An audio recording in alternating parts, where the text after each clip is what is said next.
lot of cool things going for it, but the iPhone 11 also has some pros for it too. So if you want to pick either of these ones up, I'll find the cheapest prices on Amazon. I'll link them down below. You can actually pick up a 128 gig model for less than the base model price at Apple, which is really cool. So I'll link that one down below if you want to. But looking on the front, I'll go ahead and start off with the iPhone 11. This phone does have a 6.1 inch IPS panel on the front. It's a liquid retina IPS panel, and I think we all know pretty much how it goes down. I compared this yesterday to the OnePlus 8, and like I stated there, I mean, the panel isn't bad. We've kind of grown into it in a way. When it first came out, it was a little weird, but now, like I said, we kind of got used to it. The viewing angles are okay, and obviously the OLED panels are much better. But this one, it's very average. It just gets the job done. Whatever you need in a panel, it gets it done with. You can't really see the pixels. It doesn't really look like a bad display, but it does have True Tone on it, which is really cool. So if you go in, if you're in warmer conditions, the lighting of the screen will go ahead and warm down a little bit, which is really cool. So in terms of display, I think it's good enough for a majority of people. It looks really good. It looks pretty good for, okay, I'm not gonna say it looks really good, but it looks pretty good, even compared to something like a OnePlus 8. If you're just kind of looking at them, you kind of look away, like you would think they're kind of the same. So this panel, I'll say, it's okay, but even then, I can't lie. The OnePlus 8's panel is definitely much better, and I meant to say the OnePlus 8 Pro. And this phone has a 6.78 inch Fluid AMOLED display. It is a 1440p display, and it's a very good looking panel in my opinion. Now, I've seen a lot of OLED displays in my day, and I don't think this is I don't think this is the best one, but it's really, really good. Now, an amazing feature of this specific panel is the fact that it has that 120 Hz refresh rate, which is probably one of my favorite things ever. It just adds so much more depth into the display. You can also switch it down to 90 Hz, which is also really cool, and that's something that the iPhone 11 just doesn't have. You don't have the capability of doing that 120 Hz or even 90 Hz. You're stuck at that stock 60 Hz, and if you don't know what I'm talking about, pretty much it just smoothens out the display. If you know ProMotion, it's pretty much the exact same thing, and it's on an OLED display, which is really nice. The S20 had it, and you can't tell over the camera because these are all filmed in 30 frames per second, but if you actually go to your store and you go see a Galaxy S20 or whatever, look at those panels. Those have that 120 Hz refresh rates, and those are really, really good. So in terms of display, 100%, this OnePlus 8 Pro definitely has a better display. In terms of the size, you can kind of tell that, yeah, the OnePlus 8 Pro is definitely bigger. It seems much less narrower though. It seems skinnier. I think the iPhone 11 seems a little bit wider, but they look kind of the same. They feel kind of the same in the hand too. On the bottom, USB Type-C port on the OnePlus 8 Pro, a lightning port on the iPhone 11, and on the back, glass backs on both, dual camera setup on the iPhone 11, but a triple camera setup on the OnePlus 8 Pro, which we will get into in a second. And in terms of the way they feel in the hand and everything, I mean, like I said, they both feel kind of, premium. They both feel obviously really premium. I think the OnePlus 8 feels a little bit better though, and I keep calling this OnePlus 8, but it's the OnePlus 8 Pro. And I think this one feels just that much more premium just because of that matte finish on the back. Another humongous thing to keep in mind. And I don't even remember what I was about to say, but oh, I know what I was about to say. They both kind of have IP68 dust and water resistance, but there is a pretty big difference. For some reason, the unlocked model of the OnePlus 8 Pro does not have IP certification, and I have the unlocked model, so that kind of sucks. I'm already out of luck. So I don't know why they did that. It's an extremely weird thing. Hopefully they fix that, but there's really nothing we can do about it. So in terms of the outside, they both have almost the same exact things going on in terms of the way they feel, but definitely at the end of the day, the OnePlus 8 Pro definitely is the more premium model. It has that bigger screen, but even if you're not into it, it has that 1440p panel, and also it has way less bezel on it. It has that 120 Hz refresh rate, which is really cool. So definitely between the two, the OnePlus 8 Pro definitely wins. Now moving on to the software, we have Android 10 on the OnePlus 8 Pro. We have iOS 13 on the iPhone 11.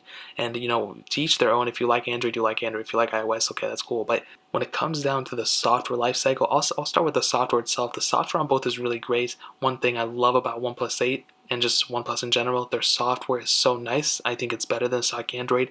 It's just very, very stock with a few little customizations here and there, which is what I really like. And I wish every software was like this, bro, to be honest. And there's a couple things that are on with the OnePlus Auction OS that I wish were on iOS. So between both, they both have their pros and cons.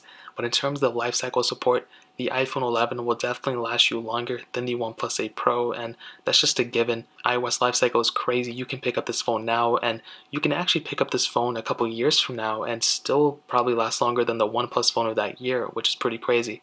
Now with that being said, the OnePlus series phones are still extremely good. When it comes down to Android devices, they're still supported for a pretty long time when it comes down to Android. So for sure, I'll definitely tell you, yeah, the iPhone 11 is probably going to outlast the OnePlus 8 Pro, but it's not going going to be like a crazy amount. It's probably going to be like a couple years, which is still, a lot, but they're both being supported now though, which is all that matters. So in terms of that pretty much covers it. I'll go ahead and do a little bit of a speed test between them. I'll go tell you the specs and go on from there. The iPhone 11 has that Apple A13 chip, a hexa-core CPU, and 4 gigs of RAM, with the OnePlus 8 Pro has a Qualcomm Snapdragon A65 chipset, an octa-core CPU, and 8 gigs of RAM on that base model and 12 gigs of RAM on the top tier model. I have the base model in this example, so let's go and start loading up these apps. Okay, so let's start closing all these apps in the background. On iOS, it's so much harder than on OS or Android in general. It's so annoying you have to hop out of every single one. So let's start loading some of these apps up. Let's go and do Facebook. Let's do Fruit Ninja. 3, 2, 1.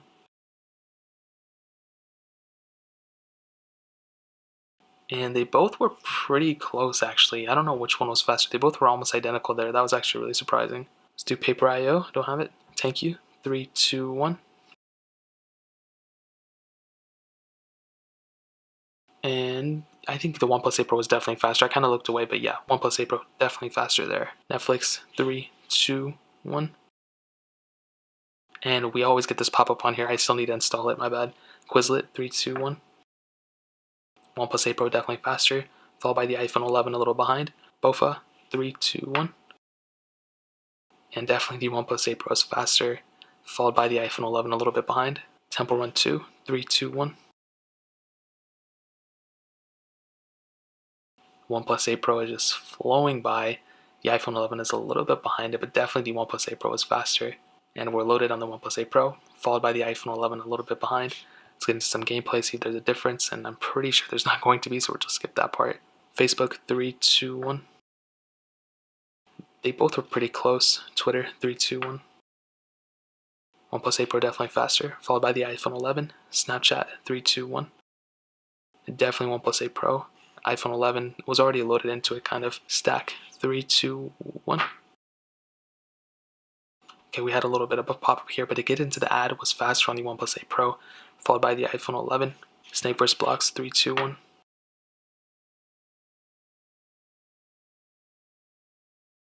And they both were pretty close. The one didn't really look like it was way faster than the other one. In terms of the gameplay, they look almost identically the same. Instagram, 3, 2, 1.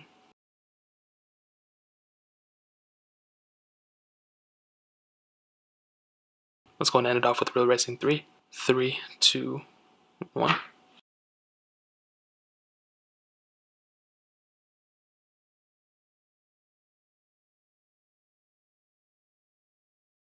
And OnePlus 8 Pro was definitely faster there. The iPhone SE to the 11, I'm sorry, it's messing up my words. This one was a little bit behind, but the 8 Pro is definitely faster there. So honestly, to kind of sum it up, I don't think one is like way faster than the other one like every single time, but I think the 8 Pro is probably the faster one between both of these. Again, they were both like pretty much the same. They were both like really kind of neck and neck, but I think the 8 Pro was probably the faster one when it came down to it. So I'll do a full separate speed comparison if you guys want to see it, and I'll do a full separate camera comparison as well, but I'll hit on the cameras briefly in this video.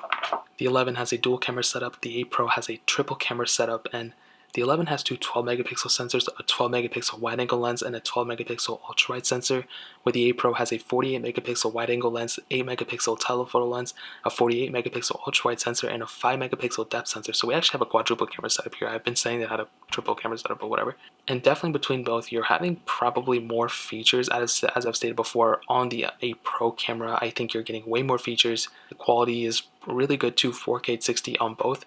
But I still think the quality on the iPhone 11 cameras are just a little bit better. I don't think one is like crazy better every single time, but I probably think that the 11 in camera quality is probably the better one when it comes down to it. But I still think the 8 Pro in terms of the features and everything is still really good. On the front, you have a 12 megapixel sensor on the 11 and a 16 megapixel sensor on the 8 Pro. And the weird thing is you can do 4K 60 on this camera on the 11, but not on the 8 Pro. You can only do 1080p, so that's really weird. So definitely in my opinion, the 11 wins in the camera department. Now ending it off with the battery life, we have a 3,110 mAh battery on the iPhone 11 and a 4,510 mAh battery on the 8 Pro. And like I've stated before, man, I would probably say the 8 Pro has the better battery life for now, but I think the iPhone 11's battery life is still extremely good.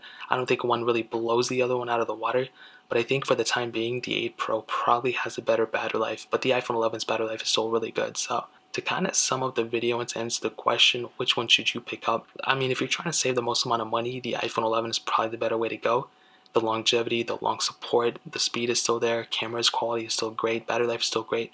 But the 8 Pro is just a feature-packed phone. It has so much in it. And if you're willing to give up the IP certification for some models, a little bit of a weirder camera, and just not as long software support, I think this is still a tremendous phone for a majority of people. And that really pretty much covers up this comparison. If you guys have any other questions or anything, leave it down in the comment section below. The like button, that'll mean so much, but definitely hit that subscribe button. Every single subscribe